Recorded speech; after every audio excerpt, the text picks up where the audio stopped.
everything football. Hey guys, welcome to another episode of Footy Brews. Hey, welcome back, guys. I'm Roman. This is Sash, and like you said, man, welcome back to another great episode. This is a special one today. Not a team we talk about very often, but a Portuguese team this time. You know, Sporting de Lisboa. It's maybe one of your favorite team as a Portuguese man, eh? Oh, for sure. There's a lot of history of that club. I mean, for those who don't know, like big player straight away that everyone will know that came from Sporting was Cristiano Ronaldo. So that's right. Yeah, that's your player, right? So yeah, they bred him. Who else did they breed? Bruno Fernandes, no?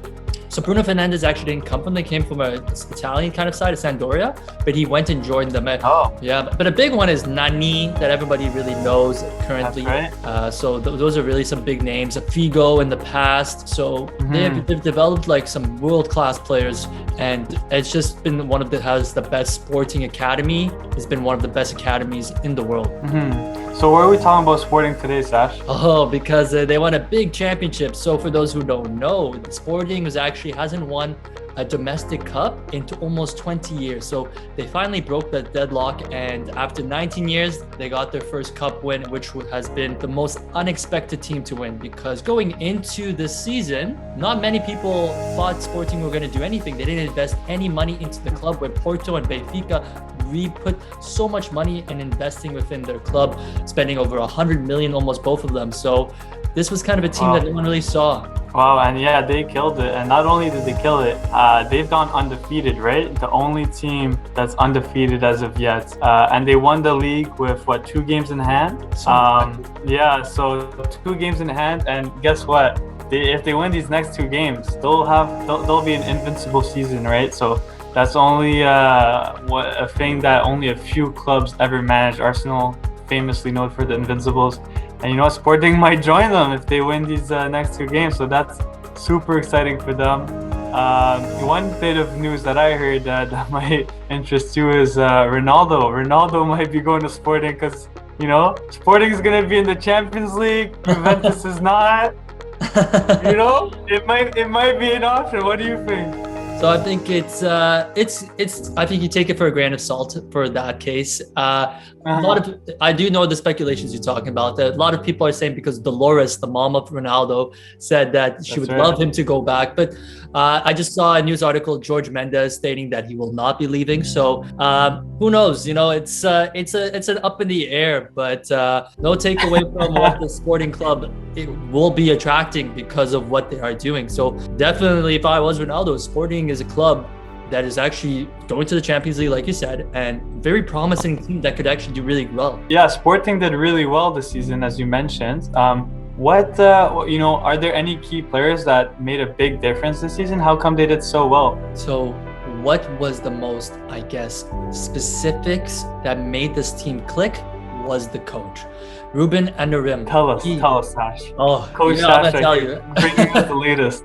So Ruben Amorim is a young coach, 32 years old, and he came into a squad and with no investing, like I said. So what he did was combine seniority and the youth players coming from the academy.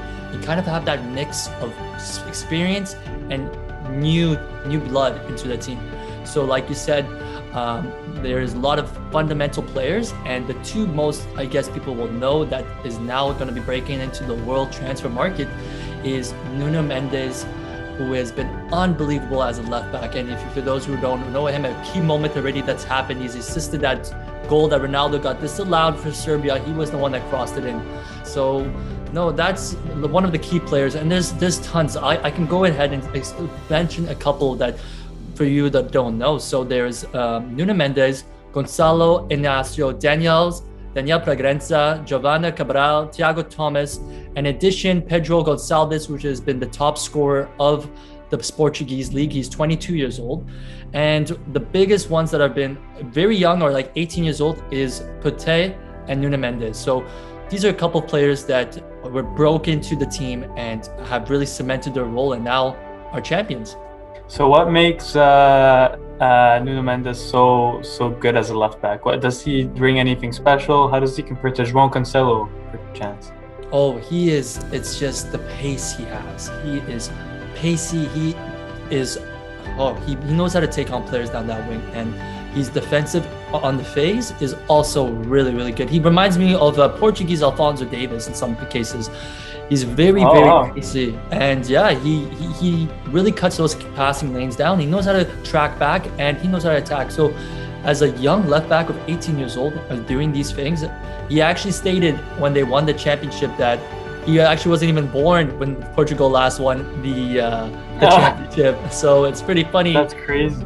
Yeah, it's crazy. So no, he's definitely one of the players. And I mean, we can talk about more in-depth questions too of what made this Sporting team key. Also, the reason why they've gone invincible is in 32 games, they've actually only conceded 15 goals and have had 20 clean sheets. So defense, and now you know that's made the team tick. Yeah, I mean, they still have 2 games in hand before they become an invincible team, right? So stay tuned. They have a big game this weekend, don't they? Versus Braga. Is that true? Benfica, yeah. Benfica. Okay. Wow. Yeah. So big game.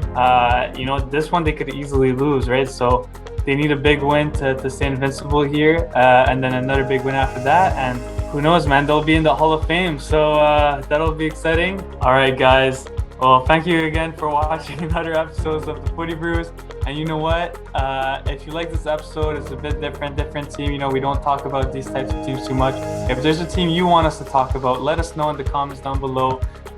If it's Olympiacos or some other crazy team that's super cool, definitely we'll do our research. We'll look into it. We'll have another video for you guys for that one. So definitely keep us engaged. Keep commenting down below, and stay tuned for the next episode. Cheers, guys.